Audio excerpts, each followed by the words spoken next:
Estudio. Buenas noches, bienvenidos, ¿cómo están?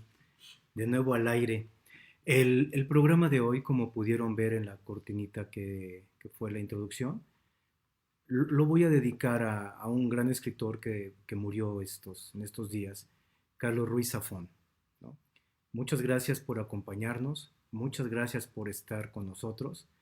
Gracias a todos los que nos están viendo, nuestros amigos de Guanajuato, les mando muchos saludos, a nuestras amigas de Cultura de Guanajuato, y para todos los que están conectados ahora. El tema de hoy va a ser lo que habíamos prometido en programas anteriores, la narrativa del libro. Cuando tenemos un libro en las manos, tenemos una gran bóveda abierta al universo. Cuando tenemos un libro en la mano, tenemos más que letras impresas en papel, tenemos el sufrimiento, tenemos la energía, tenemos el entusiasmo, tenemos la dureza, tenemos muchas emociones de quienes lo elaboraron. Desde los escritores hasta los lectores, pasa el libro por imprentas, por librerías, ¿no? Por muchos senderos que Borges definió como un laberinto, ¿no? Entonces, hoy es un programa sobre libros de libros, ¿no? Y el mejor homenaje para este gran escritor que nos deleitó con unas novelas extraordinarias, Carlos Ruiz Zafón, tiene que ver con eso, con la historia de los libros y los objetos que los integran. Podemos estudiar la lectura desde un acto cognitivo de leer, ¿no? Y podemos estudiar el libro como un objeto material vinculado a editores y a impresores. Podemos estudiar el libro vinculado a sus autores y sus vidas personales. Y podemos estudiar los libros desde ustedes o nosotros, los lectores. Hoy va a ser un programa en homenaje a Carlos Ruiz Zafón sobre el libro en sí mismo, como lo decía la cortinilla de la entrada. El libro que contiene en sus propias páginas el secreto de muchas vidas y el secreto de las vidas en las que nosotros estamos participando cuando somos lectores. Y basta recordar eso, qué teníamos en mente cuando leíamos tal o cual obra, ¿no? Qué momento de nuestra vida quedó oculto entre las páginas de esos extraordinarios amigos invisibles, permanentes, discretos, que son los libros. Nuevamente, muchas gracias por estar con nosotros, acompañándome en este programa y en los sucesivos, y comenzamos. Una de las extraordinarias novelas de finales y principios más bien del siglo que estamos viviendo, y en un inusitado éxito editorial, porque el tema para llegar a que un libro esté en las manos atraviesa por destinos independientes de sus escritores. Tal parecería que los mismos personajes de las obras cobraran vida y ellos se resistan a poder desaparecer o a poder no estar presentes para lo que fueron creados, ¿no?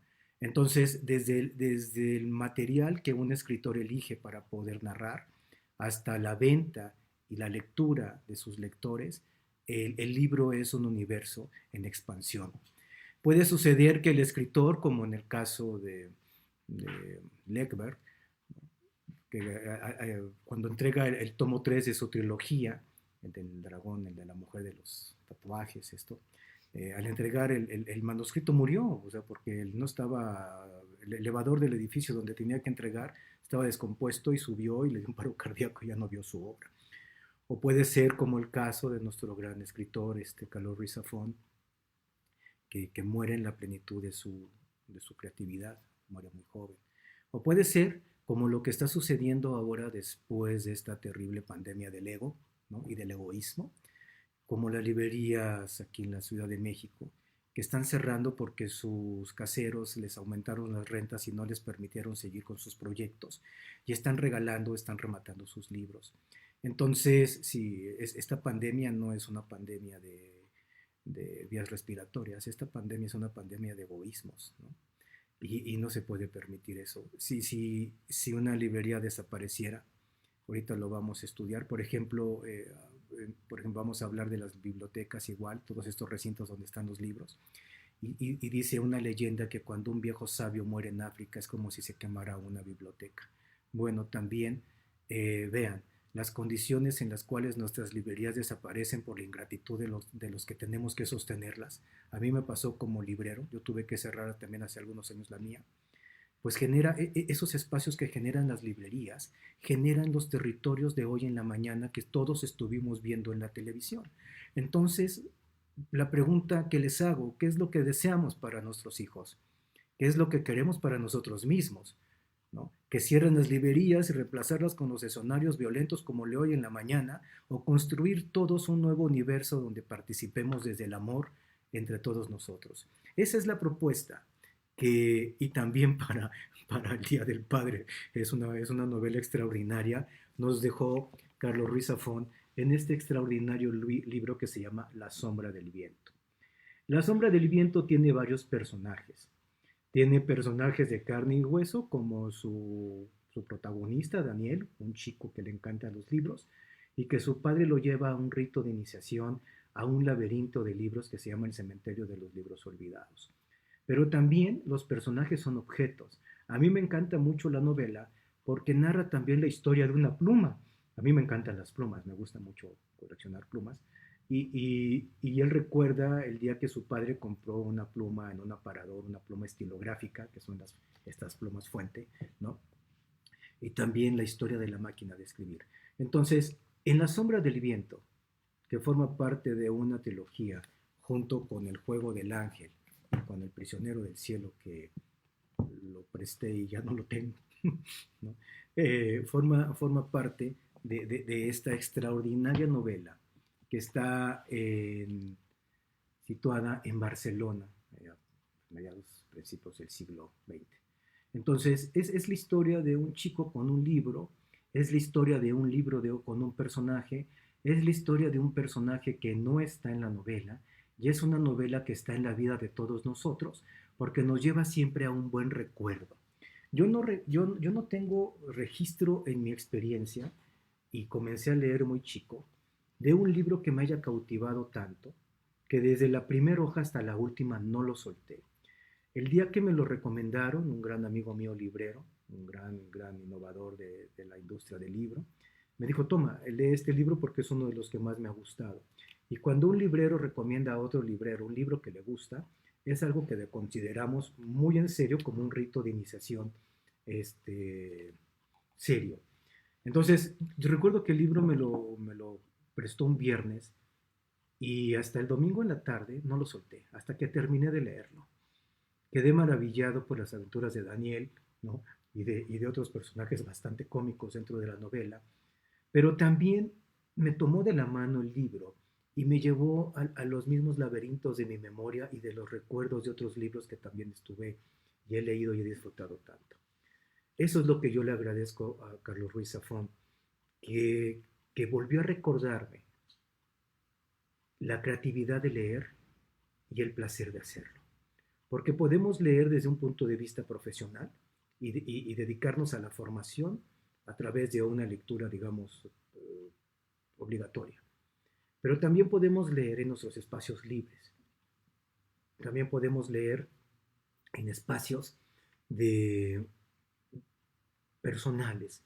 Y esos espacios personales son encuentros extraordinarios a través de personajes como los que la sombra del viento y su trilogía, el, el prisionero del cielo y el juego del ángel, nos propone Carlos Ruiz Zafón. Él mismo y su propia muerte forma parte de la narrativa de su libro. Él al morir no desapareció, se convirtió en el personaje de su obra. Entonces, a Carlos Ruiz Zafón lo voy a recordar siempre como a Daniel Semper, el chico que es el protagonista de la obra junto con otros. Les recomiendo muchísimo La sombra del viento porque los va a llevar a un viaje interior, a un laberinto de memorias, a un laberinto de recuerdos extraordinarios en los que su niñez, su juventud, su madurez y su vejez están presentes entre sus manos y que nos ayuda y nos contribuye a, a mantenerla. Muchas gracias, Ruiz Zafón, por esta obra maestra que escribiste y nos legaste. En el escenario de los libros tenemos también aventuras extraordinarias. Este es el personaje que participa en la novela. Tenemos también al escritor que la ha narrado. Pero hay personajes que se dedican a cuidar estas bibliotecas. Hay personajes que se dedican a cuidar estos extraordinarios santuarios, como el cementerio de los libros olvidados. Uno de esos personajes extraordinario está narrado en esta obra, que para mí es también uno de los libros más importantes sobre libros que me ha tocado leer. La obra es un reportaje hecho por un periodista inglés sobre la epopeya de salvar los manuscritos de Tombuctú.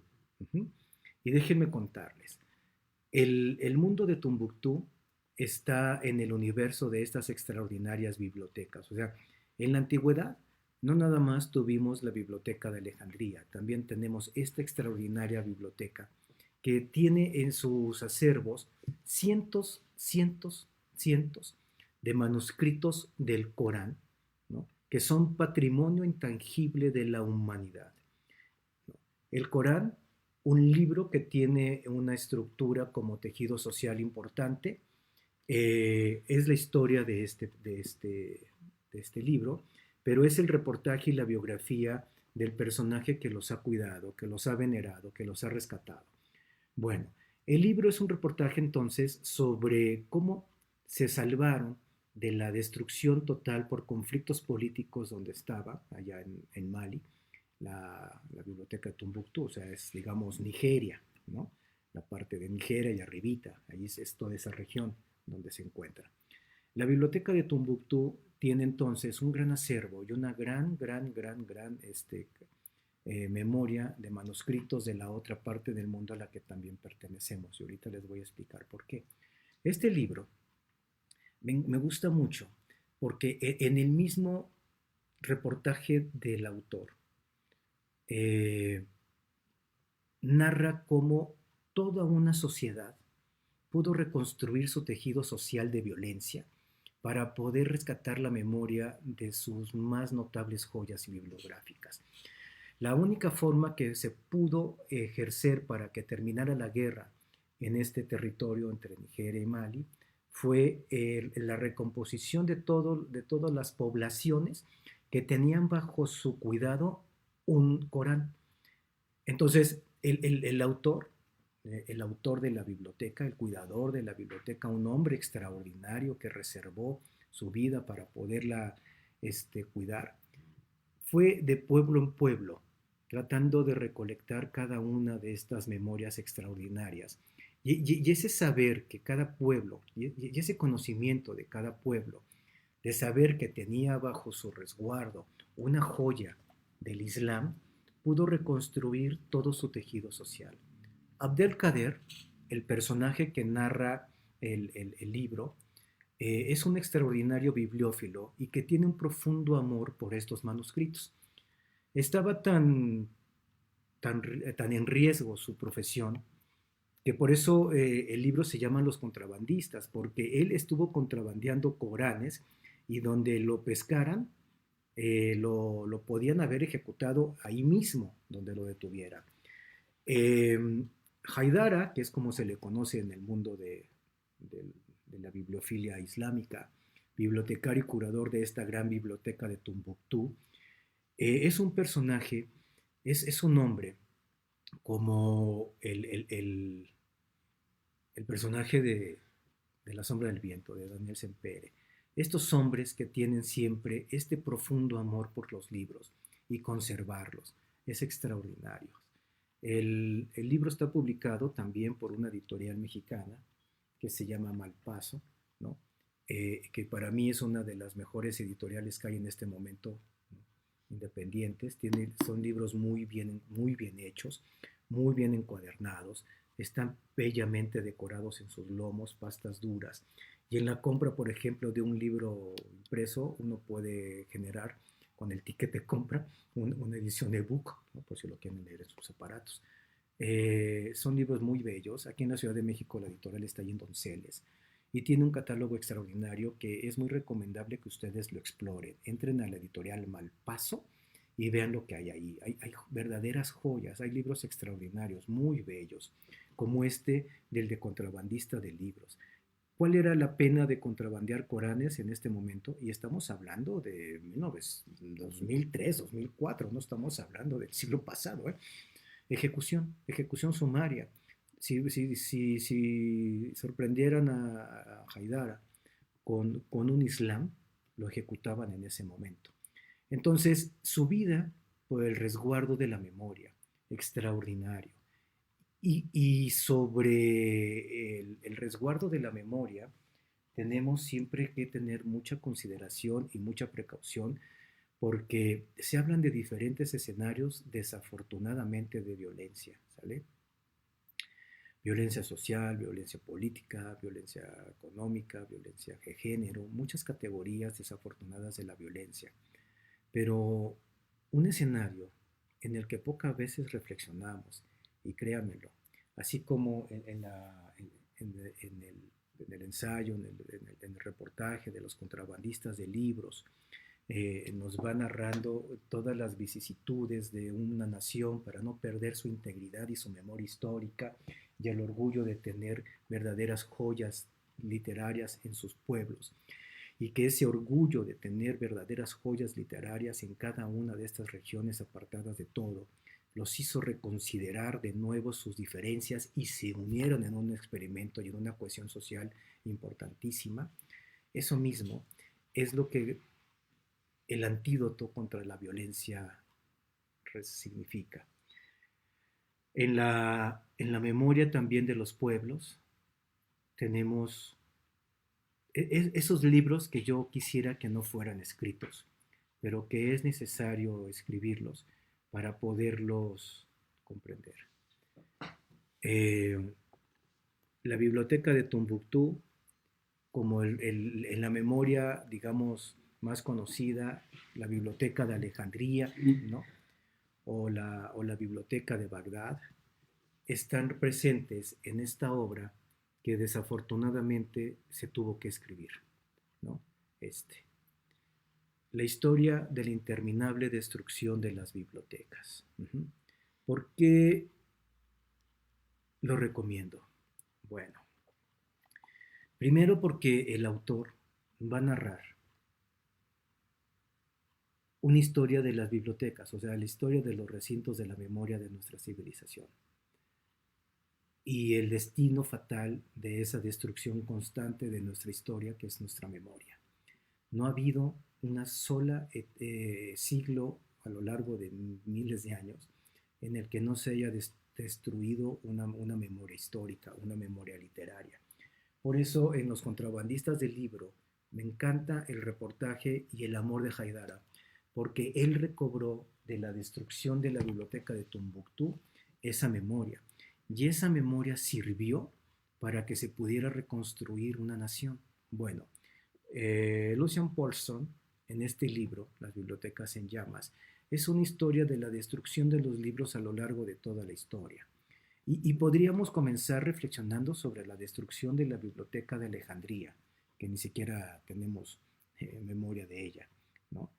Pero también muy reciente, la biblioteca de Tombuctú, les estoy hablando del 2012, la de los contrabandistas de Coranes. Y más reciente, en un escenario que todavía pudimos ver por la CNN, la biblioteca y el museo de Bagdad destruida por los Estados Unidos. El Museo Arqueológico de Bagdad, que resguardaba 2000 o 3000 años de historia, ¿no? Constante de la evolución de nuestra humanidad.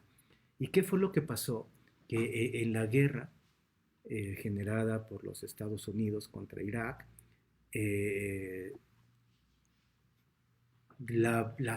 salvajismo de una civilización estuvo presente en la destrucción de los archivos históricos, ¿no?, de esta biblioteca. En el 6 de abril, como dice la ficha del 2003, ahí está la foto tomada por las imágenes de la CNN, el cuarto regimiento de marines, se abren pasos en este museo de Bagdad, ¿no? Entonces, son esos acontecimientos los que nos hacen amar profundamente más nuestros libros, nuestras memorias, ¿no? Arqueólogos, ¿no?, bibliófilos, la misma UNESCO declaró en un sentido oficial la destrucción del patrimonio cultural de la humanidad en el Museo de Bagdad y de sus manuscritos sagrados. No hubo un Haidara, como nuestro amigo de los contrabandistas de libros, que pudiera salvarlos. No lo hubo. Por eso, en cada uno de nosotros debe conservarse en su casa su propia memoria, es decir, su propia biblioteca. Porque si desafortunadamente, como ya lo estamos experimentando, hay un factor de riesgo natural que nos ponga en crisis, en algún lugar esas memorias se tienen que reconstruir. Tener un pequeño espacio dentro de sus hogares es un pequeño espacio dentro de sus memorias. Y si alguna vez se llegara, desafortunadamente, a necesitar que esa memoria se reconstruyera, cada uno de nosotros podría participarla en hacerlo. Eso fue lo que pasó en el reportaje de los contrabandistas del libro, y eso reconstruyó toda una nación.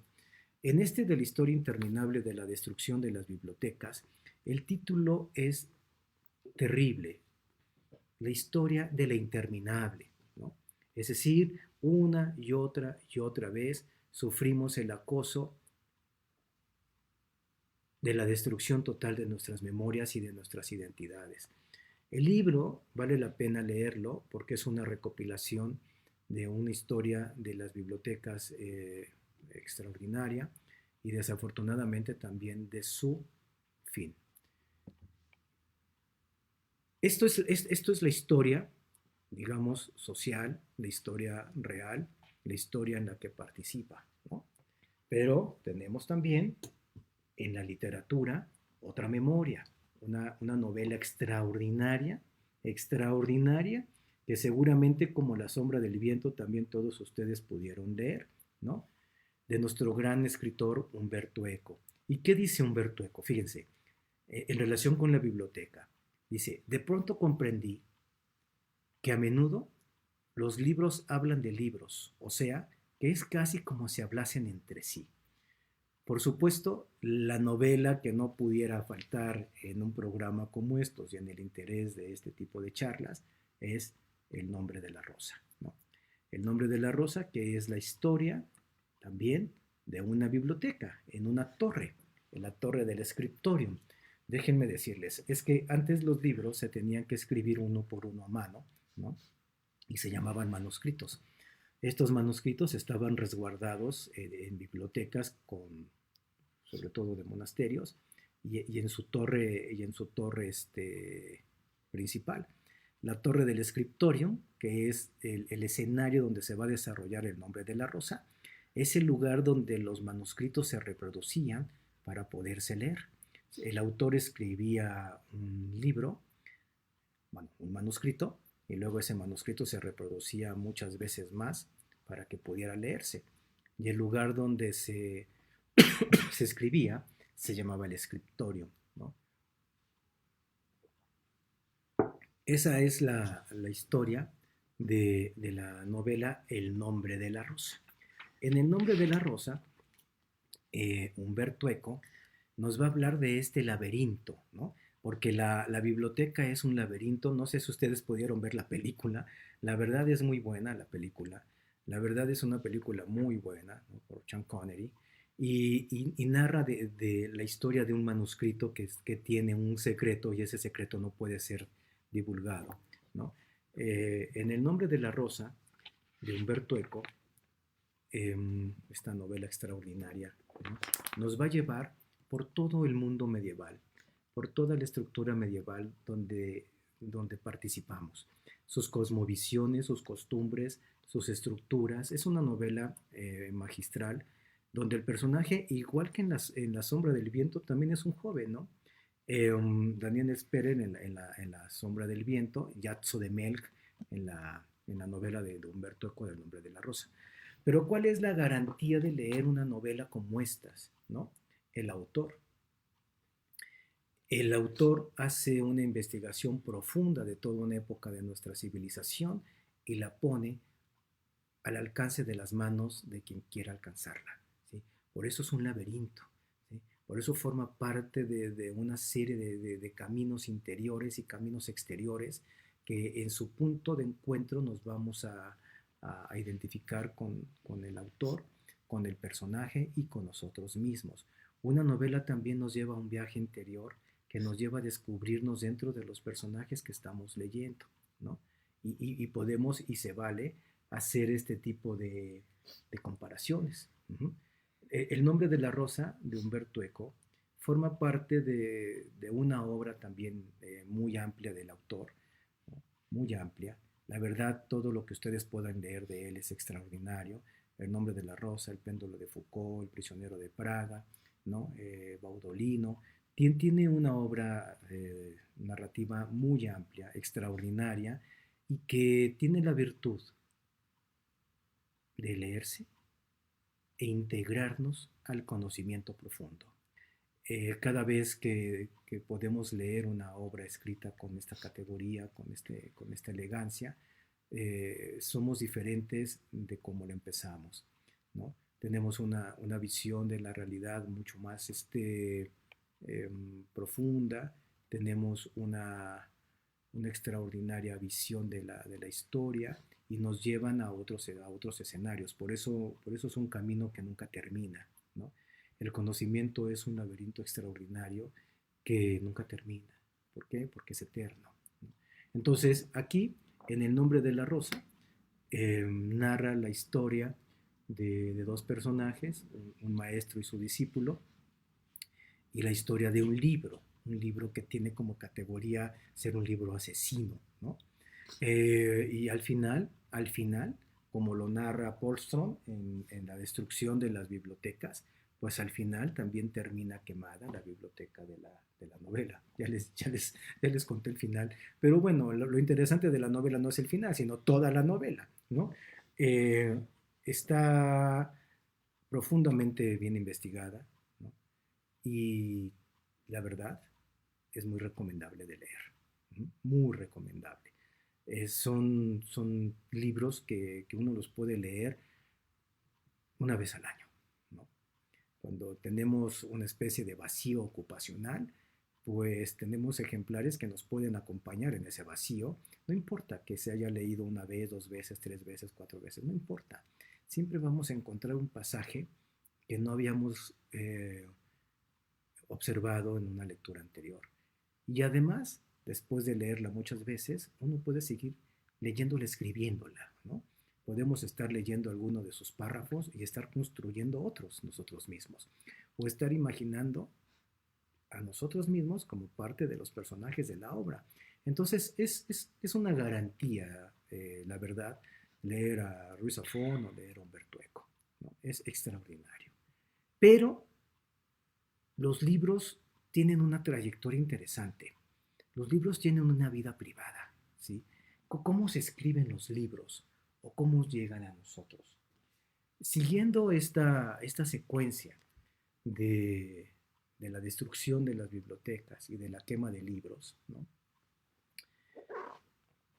Luciano Canfora, un autor italiano buenísimo, en este libro, Una profesión peligrosa, nos narra dos escenarios complejísimos. Primero, va a narrar la historia de cómo los libros que ahora consideramos la filosofía griega, ¿sí? Los libros que consideramos ahora emigrados de las academias de Aristóteles y de las academias de Platón, pues tienen un largo camino, ¿no? Tienen un largo camino. La obra de La profesión peligrosa nos va a hablar del riesgo que se tiene en cualquier época. Fíjense bien, el libro tiene dos factores de riesgo. el libro escrito y el libro por escribirse, es decir, el de los autores. ¿Cuál es el escenario de los autores por escribir sus libros? Pues muchas veces la muerte, y ahí está Sócrates, ¿no? Eh, la violencia también que ha generado nuestra época, pues ha ejecutado a muchos periodistas y a muchos escritores. Entonces, tenemos a las bibliotecas con riesgo y a los autores con riesgo, ¿no? ¿Cuál era el riesgo de escribir una obra de filosofía, ¿no? En la antigua Grecia, pues como dice Luciano Cánfora, ¿no?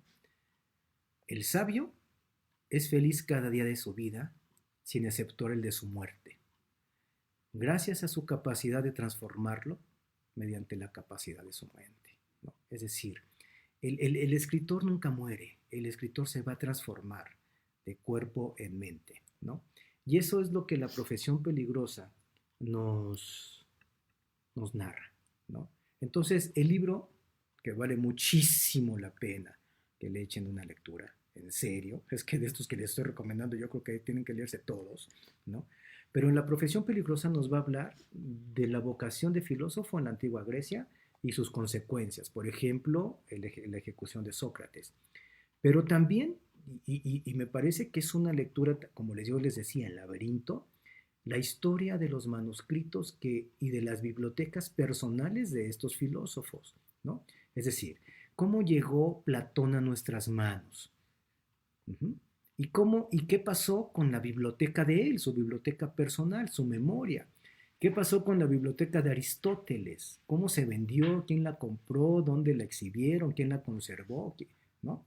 Y esta es la historia de lo que por eso me gusta El contrabandista de libros, porque toda la literatura, la gran mayoría, escrita en Grecia, se fue al Islam, ¿no?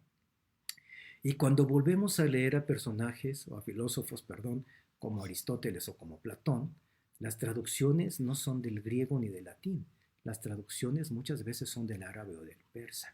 Y este grupo de traductores forma grandes escuelas, la escuela de traductores de Zaragoza, por ejemplo, en España, donde aparte de ser grandes sabios, eran también grandes hombres religiosos y había un diálogo interreligioso entre ellos fundamentalmente pacífico. Estaba un sabio árabe, un sabio judío y un sabio católico, cristiano, sin ningún conflicto, traduciendo por el amor al conocimiento, el amor a la sabiduría, el profundo amor a sus libros, ¿no? Entonces se generan varias escuelas a lo largo de Europa, sobre todo Checoslovaquia tal vez, eh, bueno, en toda Europa, las más famosas son las españolas, por supuesto, y de ahí Cánfora entonces comienza la pista, la búsqueda de las bibliotecas personales de estos grandes filósofos. Y es extraordinario ver y leer qué pasó con la biblioteca de Platón y quién la vendió, ¿no? Les voy a decir una cosa importante. Ahorita que estamos en la reflexión de las culpas políticas, ¿sale? Uno de los grandes saqueos de este país, uno de los grandes saqueos ha sido de las bibliotecas de los grandes sabios mexicanos. ¿Ustedes saben dónde están las más extraordinarias bibliotecas de los sabios mexicanos? Vendidas a los Estados Unidos. ¿Sí?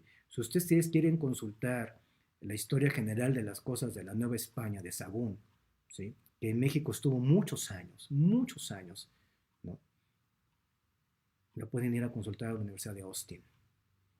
El saqueo que este país ha sufrido en sus bibliotecas es impresionante. Miren, en un momento dado, cuando se tenga que juzgar, como en cualquier época, la revisión de nuestra historia, vamos a darnos de golpes de la gran cantidad de tesoros culturales que hemos perdido. No únicamente las esculturas, como esa desvergüenza que tuvieron los franceses de rematar una obra nuestra robada en una galería francesa y que el gobierno francés ni siquiera se puso a, a ver si era o no legítima, la robaron y la vendieron. Bueno, así como eso, grandes cantidades de bibliotecas, de libros, han salido de este país, han salido. Uh, Afortunadamente se echó a andar un proyecto de resguardar esas bibliotecas, ¿no? No por ley, sino por una cuestión, digamos, hasta moral en la Biblioteca México. La Biblioteca México tiene un presupuesto que sirve para comprar bibliotecas de grandes bibliotecarios mexicanos, ¿no? Pero los grandes bibliotecarios mexicanos cuando van a morir no venden sus bibliotecas, las donan, ¿sí? Como los fondos reservados de la universidad o los fondos reservados del Emeterio Valverde Tellez, que está en Guanajuato, ¿no? Entonces, bueno, está en el TEC de Monterrey, pero tenemos grandes bibliotecas que son nuestra memoria. A ver, ¿qué sucedería, qué pensarían si entraran a su casa, ¿no? Y saquearan no su dinero, sino sus recuerdos, ¿no? Que entraran a robar a su casa y se robaran los árboles familiares de su mamá, que ya no vive, ¿no? De sus abuelos, de las cartas que se escribieron cuando fueron novios, de las fotografías de sus hijos, ¿no? ¿Qué sucedería si pasara eso? ¿No? Sentirían una gran y total y absoluta indignación y vacío. Bueno, eso mismo sienten los pueblos cuando nos roban nuestros libros. Y nos roban mucho, ¿eh? Nos roban hasta derechos de autor también. Hay muchas obras publicadas por mexicanos que están luego escritas en inglés y le atribuimos la investigación a un maestro gringo o alemán, ¿no? Hay mucho saqueo cultural en este país y de eso se tiene que estar hablando también, porque eso, en la experiencia del ensayo periodístico de los contrabandistas de libros, eso es lo que genera la violencia. La ausencia de una cultura y de una identidad y de un profundo amor por lo que nos une, nos hace que nos matemos entre nosotros. Ahí está la prueba, ¿no? Están cerrando librerías por el usufructo egoísta de los terratenientes que rentan y están tirando los libros a la calle. ¿Y cuál es la principal consecuencia de esa librería que está cerrando?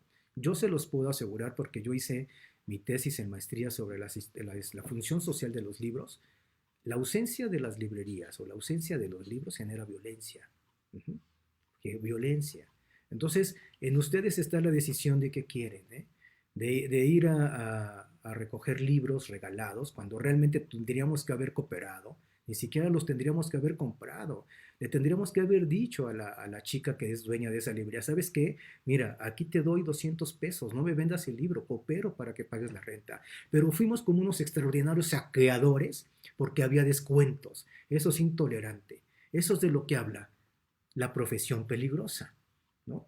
El conocimiento es la profesión más peligrosa que puede existir y Luciano Cánfora lo registra profundamente claro a lo largo de toda la historia de la filosofía occidental, ¿no?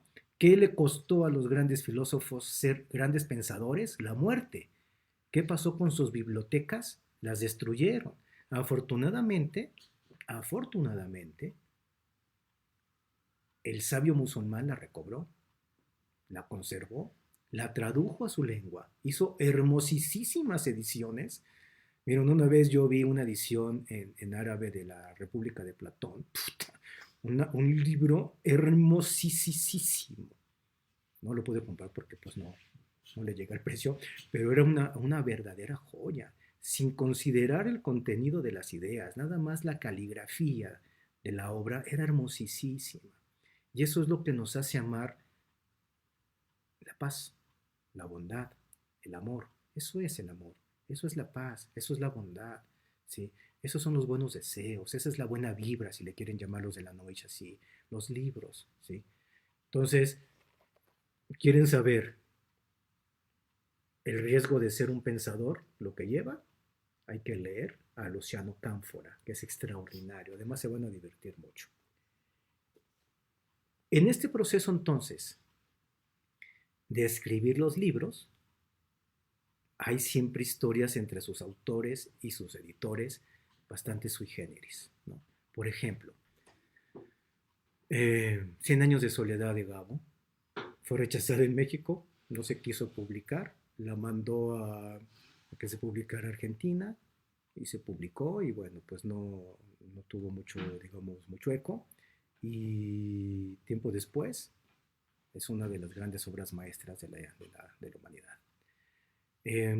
La experiencia de una madre cuando está en una etapa muy crítica de salud su hija, se pasa todo el tratamiento de su hija en el hospital y cuando despierta lo primero que ve de su hija son sus extraordinarios ojos y tenemos entonces mujeres de ojos grandes de Mastreta, ¿no? Y así la misma Isabel Allende cuando narra el tremendo también suplicio, crítica de su hija, ¿no? De Paula, en el hospital y nace la novela. Entonces, un libro tiene una historia personal entre su autor y su tema. Un libro tiene una historia privada. Un libro tiene laberintos bastante complejos que van desde tener dinero para comprar un lápiz y papel para escribir, ¿no? Hasta la discusión tremenda de qué portada va a llevar. Una escritora mexicana y un libro mexicano del que no quiero hablar porque, bueno, fui testigo, el libro estuvo agotado 3 años porque a la autora, a la escritora, no le gustaba la portada que le daba la editorial para su libro. Y nosotros en la librería teníamos que estarlo negando todos los días porque al libro no le gustó a la escritora la portada que le pusieron, ¿no? Bueno, de esa historia privada de los libros, tenemos este de Santiago Posteguillo, La sangre de los libros. Esta es la continuación de otro que se llama La noche en que Frankenstein leyó el Quijote, ¿no? Entonces, entre la noche de Frankenstein y la sangre de los libros, vamos a tener una gran cantidad de anécdotas muy entretenidas de cómo se escriben los libros, de cuál es el destino de un libro, de qué va a determinar el éxito de un libro, el texto o la portada, ¿no? O el autor. Entonces, habla de las vicisitudes, de los conflictos que tenía, por ejemplo, Edgar Allan Poe para escribir, u otros, ¿no? Dante, de todos. O sea, va a ser un anecdotario de cuál es el conflicto interior de cada libro, desde el autor para escribirlo hasta el lector para leerlo, ¿no? Me gusta mucho una crónica que hace de dos lectores, un francés y un alemán, en la Primera Guerra Mundial, ¿no? Pues resulta que los dos están peleando, ¿se acuerdan de la Guerra Mundial? Hay un enfrentamiento brutal entre los alemanes y los franceses, y en la trinchera, ya para ejecutarse uno al otro, uno ve el libro que está leyendo el otro, ¿no? Y no deciden no morir porque ninguno de los dos había terminado de leerlo, ¿no? Entonces eso es extraordinario. Bueno, y si quieren una experiencia más irónica, ¿se acuerdan ustedes de la película de Nosotros los Gómez? O Nosotros los Pérez, no me acuerdo. Nosotros los Nobles, ¿no? Que el chavo que va en un pecero se está pelea y pelea y pelea hasta que le ve en el bolsillo de atrás un libro que también el mismo muchacho lee y se hacen cuates a través de un libro. Bueno, todo eso está narrado en libros como estos, ¿sí?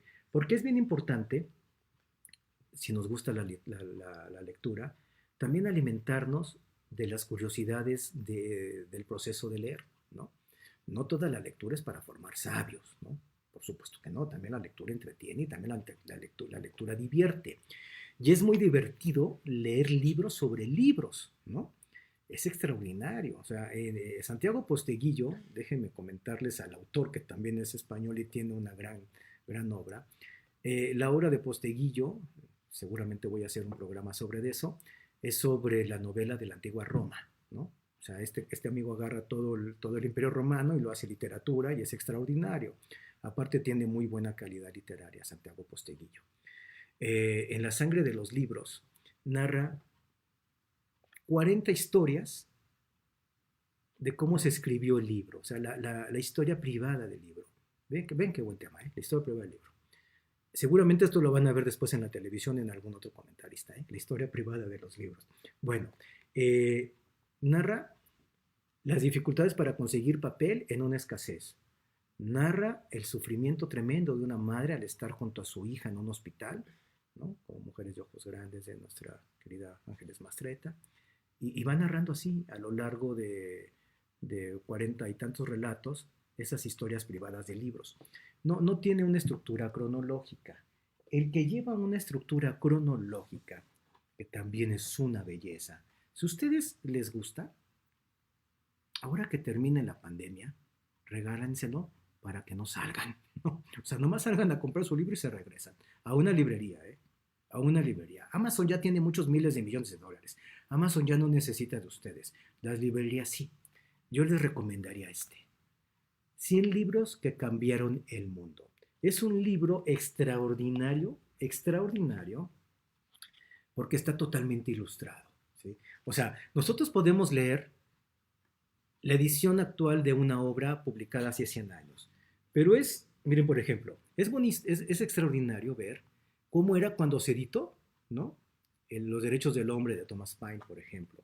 Entonces, a lo largo de 100 años, de 100 años, de 200 años, nos va narrando la historia del libro. Por ejemplo, el origen de las especies de Darwin, ¿no? Este. Entonces, nos va a recomendar lo que para él, miren por ejemplo qué bonita edición de Los Miserables de Víctor Hugo, ¿no? Extraordinario. Nos va a ir recomendando a cada una de sus obras, pero presentándonos la portada original de cuando se editó. Por ejemplo, esta obra monumental de La Guerra y la Paz de Tolstoy, ¿no? Vean qué bello. Uh-huh. Sí. Entonces, a mí me gustó mucho el libro. Les voy a confesar algo, casi no lo he leído. Lo que más me paso haciendo con este libro es viendo las portadas de los libros en su primera edición, ¿no? Que me encantan. O sea, es una, por ejemplo, la primera edición de la interpretación de los sueños de Freud, mira, ¿no? Y ahí podemos ver con detalles, ¿no? Qué tipo de letra, qué tipografía, ¿no? Qué... ¿Sabe por qué me gusta mucho el libro? Porque yo veo, bueno, un programa que se llama El Precio de la Historia, y una vez le llevaron a vender al cuate al que regatea todo, ese cuate, la primera edición de Lolita de Nabokov, ¿no? Y aquí vi la misma portada, el mismo libro. Entonces, por ejemplo, el diario de Ana Frank, ¿no? Vean, caligrafiado completamente, así está su primera edición, y luego así está su portada cuando se editó. Entonces, me encanta mucho porque el libro también es un objeto, y como objeto lo tenemos que disfrutar, contemplar como un buen vino, ¿no? Como un extraordinario fruto, ¿no? Como una extraordinaria comida. También hay que tener un sentido gourmet para tener un libro en las manos. Un libro nos va a transformar todo. Tiene textura en su papel, tiene colorido en sus páginas, tiene sus portadas ilustradas, es de pasta dura, sus guardas, sus ilustraciones. Vean qué bello, ¿no? Vale mucho la pena para poder recordar cómo se editó la primera vez. ¿Por qué? Porque en este de Santiago Posteguillo narra la historia de un bestseller que estuvo a punto de no salir al mercado por la portada. ¿Mm? Harry Potter. No le gustó la portada a la Rowling y no quería que el libro se publicara porque no era un mago, o sea, no era... la portada se la habían puesto como si fuera Merlín, un viejo, ¿no?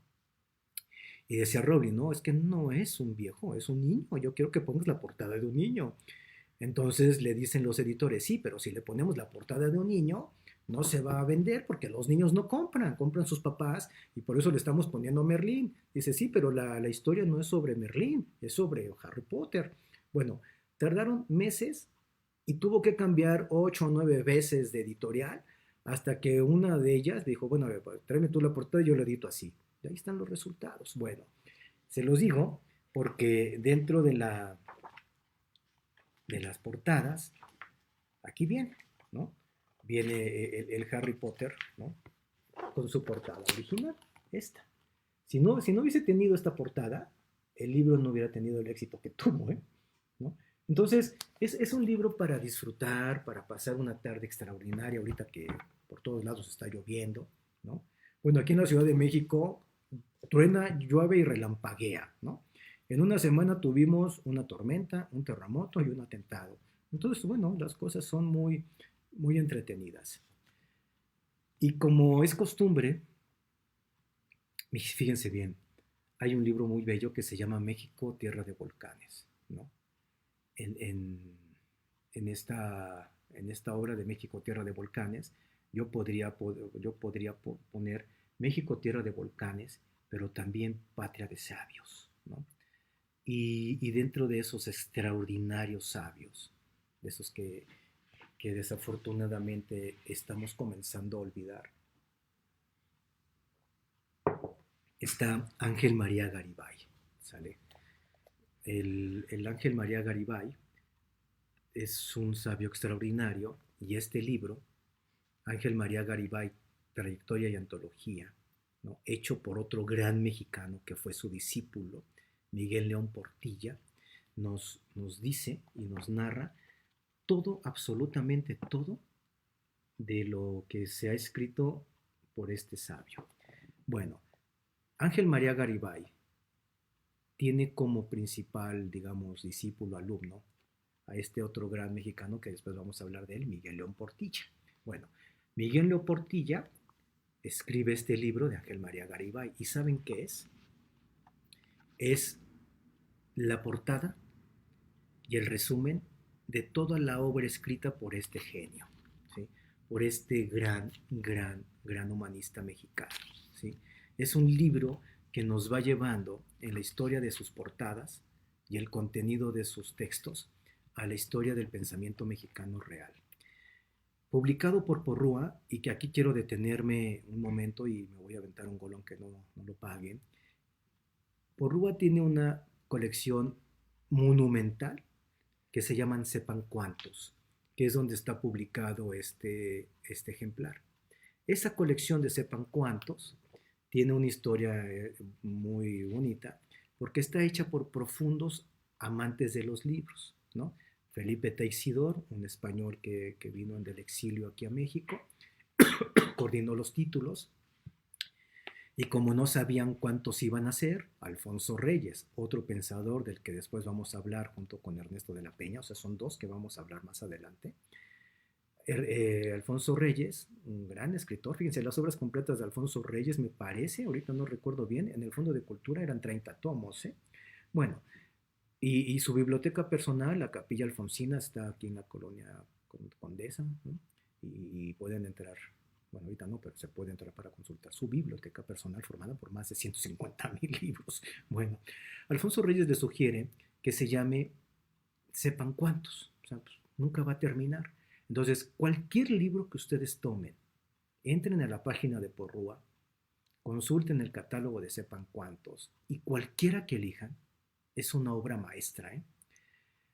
Por ejemplo, hay títulos publicados por la colección Sepan Cuántos, que la traducción que tiene el libro es la mejor que hay. Por ejemplo, si ustedes quieren una Biblia, la mejor traducción que tienen de la Biblia es la de Sepan Cuántos, me parece que es el número 200 o 500, ahorita no recuerdo ya. Pero cualquiera que tomen. Entonces, es una colección que tiene como principal orgullo nuestra cultura mexicana.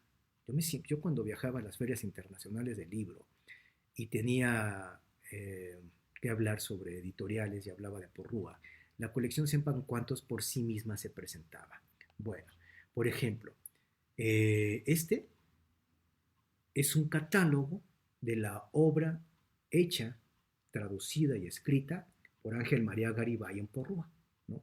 Entonces, todo lo que este libro sugiere, que forma parte de la cultura universal, aportación nuestra, vale la pena. Y todo está disponible. Y saben una cosa, y que es lo mejor, que no son libros caros, ¿no? Este libro, por ejemplo, lo compré en la librería de Porrúa que está ahí en el lago Chapultepec y me costó 60 pesos. Nuevo. No es robado, no es pirata, es nuevo.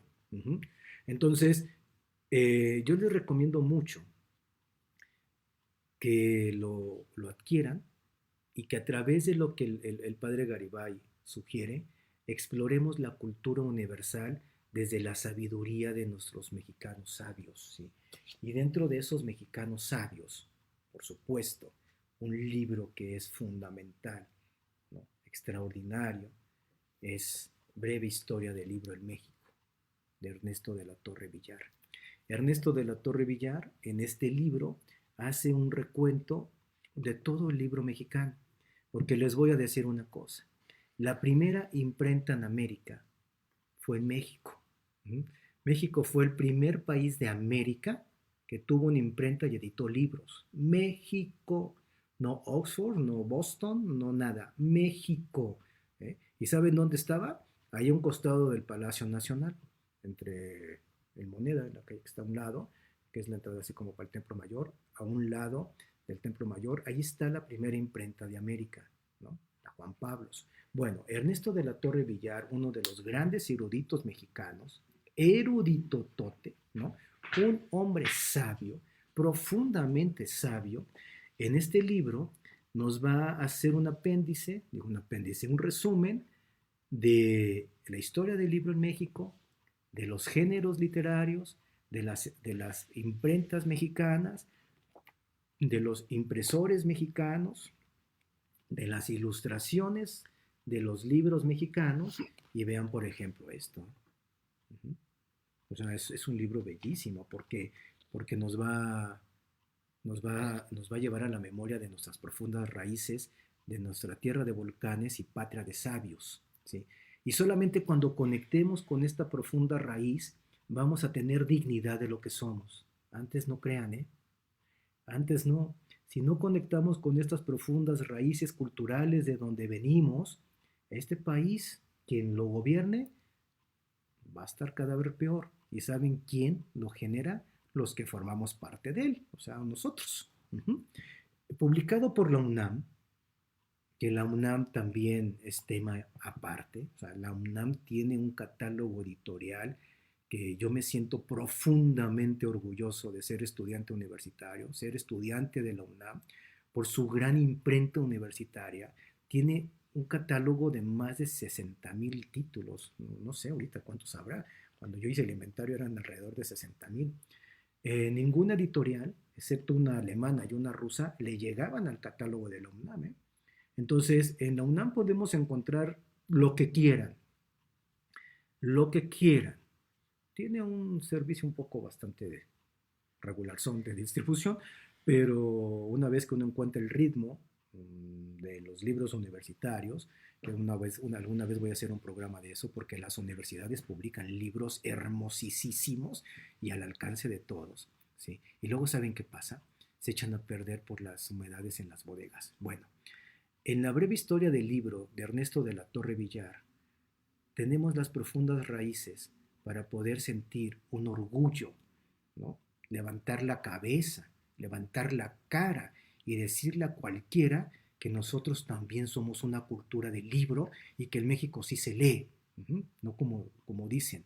En México sí se lee porque en México se producen al día, 25 o 30 novedades diarias, 25 o 30 títulos nuevos diario.